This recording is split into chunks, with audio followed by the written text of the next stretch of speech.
My name is John Rogers, and I'm the proud state representative of Norwood, Massachusetts. I do. I consider myself a town. I was born in Norwood Hospital. My three daughters born and raised here in Norwood.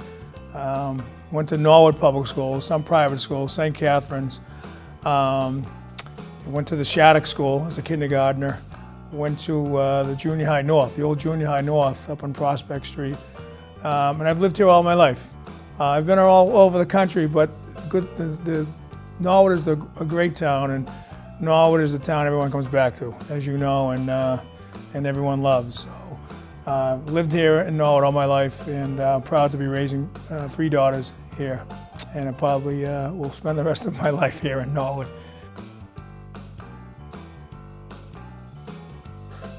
My parents are probably the most important people in my life. I don't think I can hold a candle to them. They were great parents. We grew up, 7 of us, right here on Nickel Street, where Norwood High School is, right down the street. And they were our role models. They taught us that if you're not part of the solution, inevitably you're part of the problem. So they were the first ones to take us to Norwood Food Pantry, to stock shelves. They were the first ones to make us come with them to deliver Meals on Wheels for our senior citizens, to make sure that we always voted.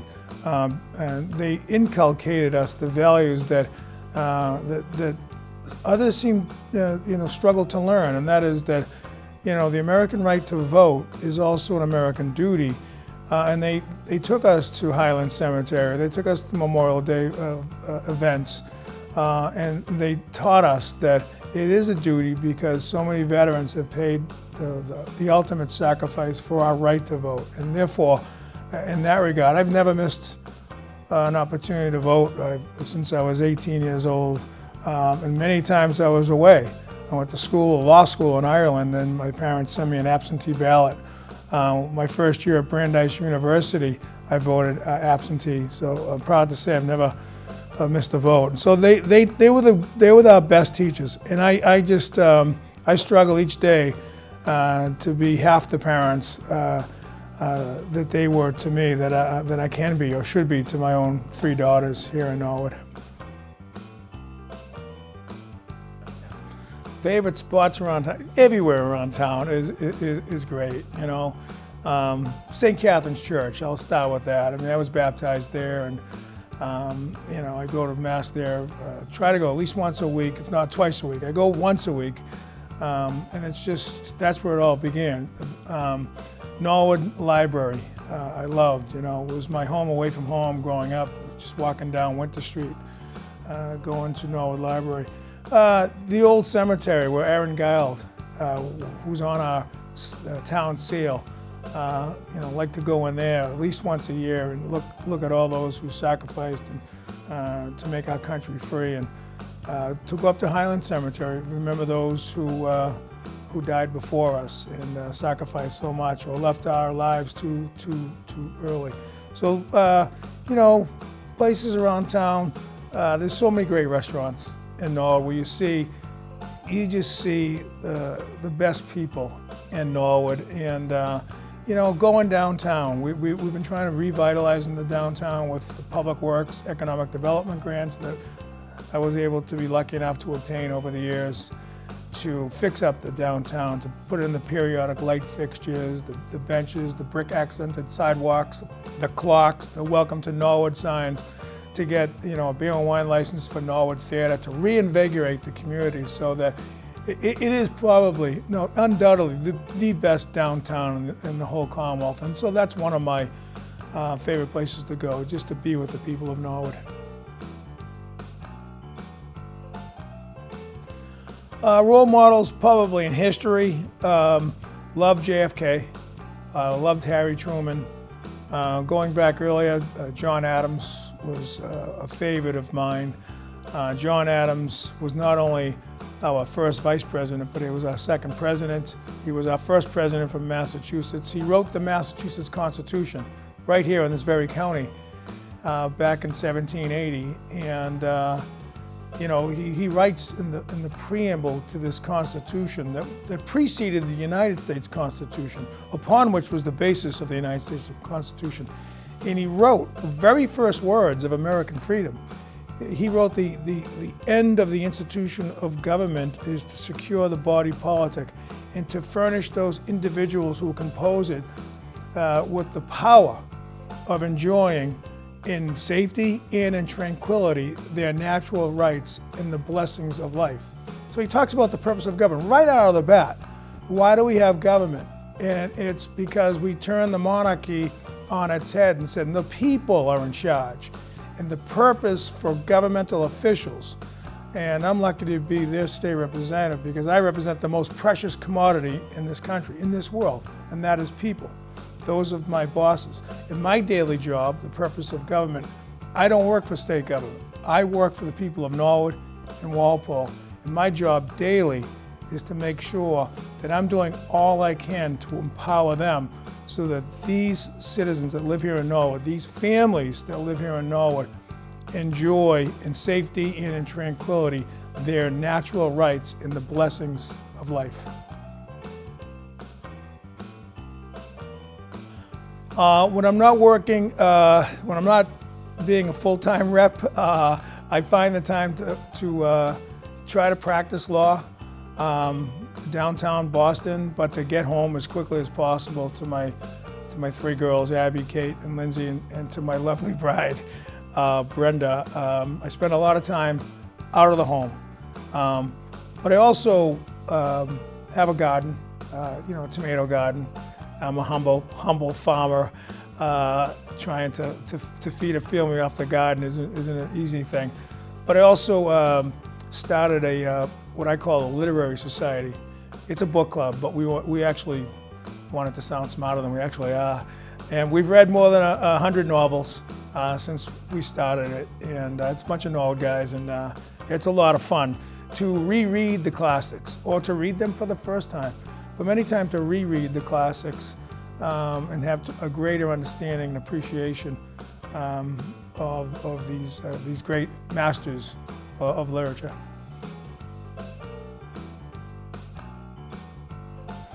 The political experience, I have been the state representative for 28 years.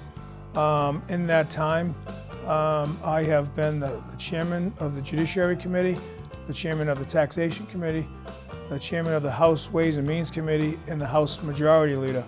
But I never forgot who I work for, and that's the people of Norwood, the people of my district. And my daily job is to try to find ways to pass those laws that improve their lives. So you're constantly thinking of, you wake up every day, how can I make life here in Norwood better? And that's why I was the first one to pass the law to require the Foundation Budget Review Commission to study the way the state finances K through 12 public education. And for years, I pushed what inevitably became the Student Opportunity Act, and that has resulted in a 21% increase in state funding for Norwood Public Schools. Earlier this year, I was able to obtain a commitment that there be no cuts to this funding.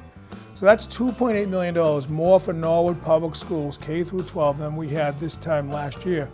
I was also able to write the law that created the Massachusetts School Building Authority, which the creation of that law led to the creation of this building, the new Norwood High School, and it saved Norwood taxpayers more than $40 million. And just as importantly, it's going to save Norwood taxpayers some $30 million when the town partners up with the MSBA to build the new middle school. Earlier this year, I sat in a constitutional convention and voted for the Fair Share Amendment, which would amend the Massachusetts Constitution, the oldest constitution in the world, written by Mr. Adams, which would bring in some $2 billion for the state education financing system, but also bring in money for our beleaguered roads and bridges. This year, I was able to get $2 million with this term for Norwood roads and bridges to begin to fix up the roads and bridges. And many of the constituents will see that that's underway. And earlier in the year, I was able to get a $500,000 state grant to to build the Dean Street culvert and bridge. So it goes on. There's a lot of work to do with our infrastructure. I recently secured a $2.7 million grant to fix Norwood sewer systems to prevent the type of catastrophic damage that many of our families and businesses suffered during the June 28th superstorm. So a lot of work still to be done on that front. A lot of unfinished business. I want to make sure the $2.7 million commitment that I secured to fix Norwood sewer system is actually put into action. I have conversations with Mark Ryan about this, and he's been great to work with. Set aside a $50 million fund designed to draw down federal disaster relief to help out these families. I was able to create another budget line item designed to pay out up to $10 million for our families and that were really harmed and their homes were destroyed. Millions of dollars, and I visited these homes on Polana, on Rock Street, on Cross Street, on Andrew Street, on Sunnyside Road, on Lawndale, on Polana, on Dean Street, and witnessed millions of dollars of destruction. Senator Rush and I were able to secure a $375,000 grant for Norwood's businesses affected by the storm. The other thing is we want to make sure Norwood Hospital reopens. Congressman Lynch, Senator Rush and I, weeks after the superstorm, met with the owners, and after they were assessing and walking through with their insurance adjusters, they gave us the commitment that Norwood Emergency Room would be open within 60 days. So there's a lot of unfinished business. We need to do a police reform bill.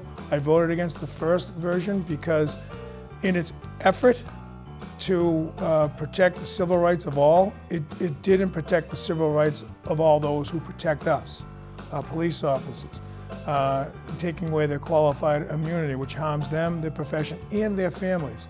So I think we have an opportunity to get it right.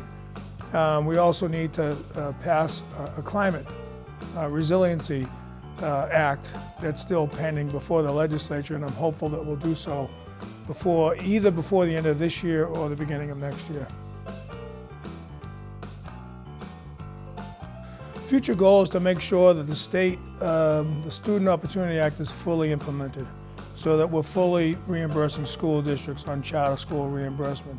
So we're fully reimbursing the SPED circuit breaker. Now that's a law that I created years ago, but a bill that I've been filing for the last 6 or 7 years would require the Commonwealth to build in transportation costs, SPED transportation costs for both in-district and out-of-district placements, so that school districts like Norwood can get to that circuit breaker, can get to that state relief quicker, and get the relief that they need, that we need here in Norwood, at lower cost to the school districts like Norwood.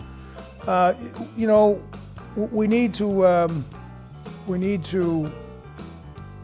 answer the call on climate resiliency. We need to answer the call on police reform. We need to answer the call on education financing. I'm looking forward to going to the next constitutional convention and voting once again for the millionaire's tax, once again to vote for the Fair Share Amendment, which would amend our Constitution to provide more than $2 billion in new funding sources for Norwood Public Schools and for Norwood roads and bridges and to make life better here in Norwood. One of the grants I was wanted to I recently secured was a $120,000 state grant to pay for the parklets you see all around town in response to the coronavirus and shutting down all the businesses and the pandemic, and how we readjust as a Commonwealth. It's going to take a lot of legislative effort to readjust from life pre-pandemic to post-pandemic, and that's going to take a lot of work. And so there's a lot of work to be done, and I'm committed to do it. And I think in times like this, the people of Norwood require a legislator with steady, experienced, proven track record of of not only delivering for the families and businesses in the community before, but because you can predict what a legislator will do in the future by what he or she has done already. So that's why I'm running again. I just want to thank Mayor Marty Walsh, my dear friend, for recently endorsing me. I want to give a special shout out to all his relatives and family that live here in Norwood. I suspect a few of them probably still registered to vote in the city of Boston, but I want to give a shout out to them. I want to thank Congressman Steve Lynch for his endorsement and belief in me and my candidacy. And I want to thank the people of Norwood. It's a very humbling experience to work for the people. People say state representative, do you work for the state? And I say, oh no, I work for the people of Norwood. And it's humbling each day to have that role, to have that privilege, but the burden of being a representative of such a precious entity, the people. So I harken back to the words of John Adams, and I harken back to the purpose of government, the purpose of representative democracy.